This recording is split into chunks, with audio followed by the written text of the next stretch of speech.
और अब बात उपचुनाव की। 7 राज्यों पर 13 सीटों पर मतदान लगातार जारी है। लोग बढ़ चढ़कर वोटिंग में हिस्सा ले रहे हैं। किस सीट पर क्या है समीकरण, इस रिपोर्ट में आप देखिए।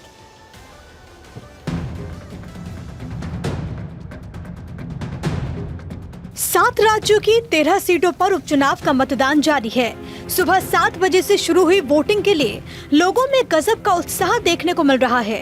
इन सीटों पर परिणाम 13 जुलाई को सामने आएंगे।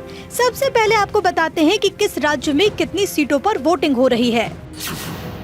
पश्चिम बंगाल 4 सीट, हिमाचल प्रदेश की 3 सीट, उत्तराखंड की 2, पंजाब की 1, बिहार की 1, तमिलनाडु और मध्य प्रदेश की 1-1 सीट पर वोटिंग चल रही है।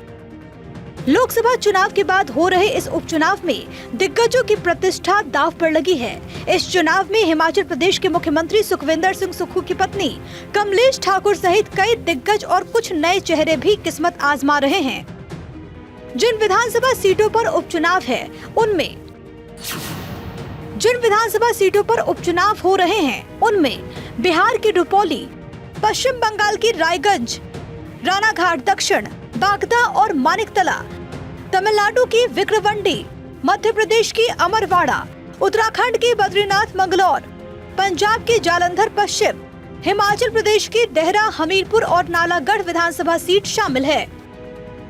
जिन सीटों पर उपचुनाव के लिए मतदान हो रहा है पिछली बार, इनमें से बीजेपी ने 3, कांग्रेस ने 2, टीएमसी ने 1, बीएसपी 1, जेडीयू 1, आम आदमी पार्टी ने 1, डीएमके 1 और निर्दलियों ने 3 सीटें जीती थी। अब आपको बारी बारी इन राज्यों की सीटों पर समीकरण भी समझा देते हैं। पश्चिम बंगाल की रायगंज, रानाघाट दक्षिण, बागदा और मानिकतला सीट पर वोटिंग चल रही है। टीएमसी ने 2021 के पश्चिम बंगाल चुनावों में मानिकतला सीट जीती थी। वहीं मुख्य विपक्षी दल बीजेपी ने रायगंज, रानाघाट दक्षिण और बागदा में जीत हासिल की थी।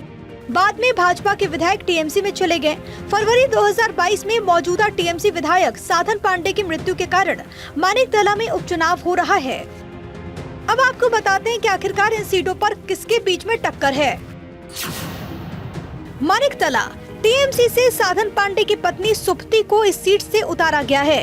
भाजपा ने अखिल भारतीय फुटबॉल महासंघ के अध्यक्ष कल्याण चौबे को मानिकतला से उतारा है। वहीं रायगंज सीट से टीएमसी ने कृष्णा कल्याणी और बीजेपी ने मानस कुमार घोष को चुनावी मैदान में उतारा। रानाघाट दक्षिण से टीएमसी के मुकुटमणि अधिकारी और बीजेपी के मनोज कुमार विश्वास चुनावी मैदान में हैं।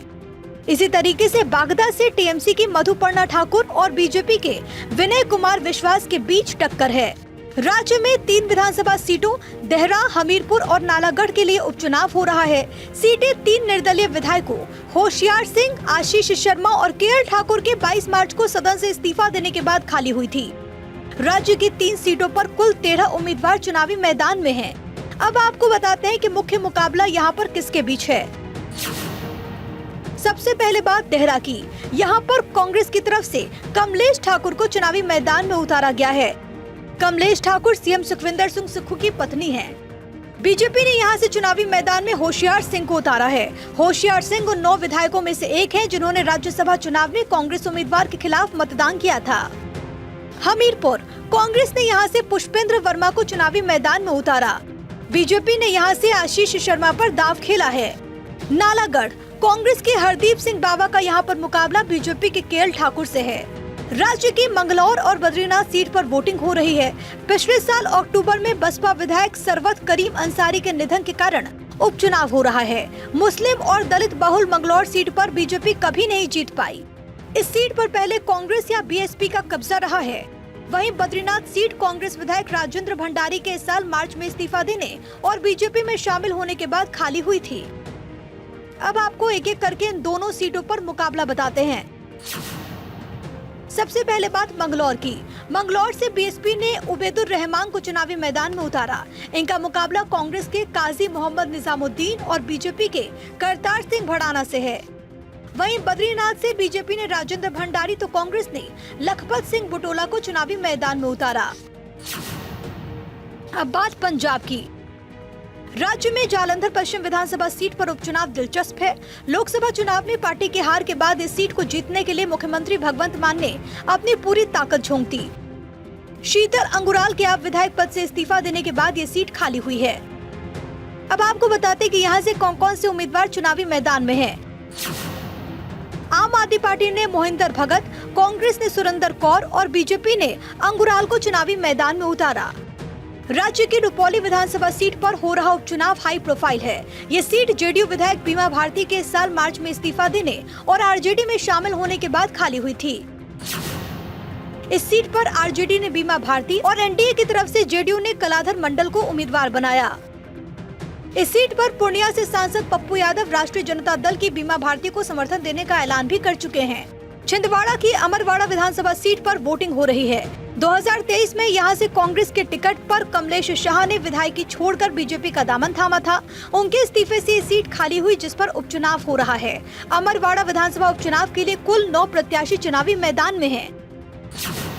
यहाँ से बीजेपी ने कमलेश शाह को चुनावी मैदान में उतारा। कांग्रेस की तरफ से धीरेन्द्र शाह चुनावी मैदान में हैं। राज्य में विक्रमंडी विधानसभा सीट पर उपचुनाव बेहद दिलचस्प है। अप्रैल में डीएमके विधायक एन पुंगाजंथी के निधन के बाद ये सीट खाली हुई थी। यहाँ पर डीएमके की तरफ से अन्यूर शिवा और पीएमके की तरफ से सी अंबु मणि को चुनावी मैदान में उतारा। तो 7 राज्यों की 13 सीटों पर चुनाव बेहद दिलचस्प है। अब देखना होगा कि 13 जुलाई को आने वाले परिणाम में कौन सा दल बाजी मारता है। Bureau report, Bharat 24।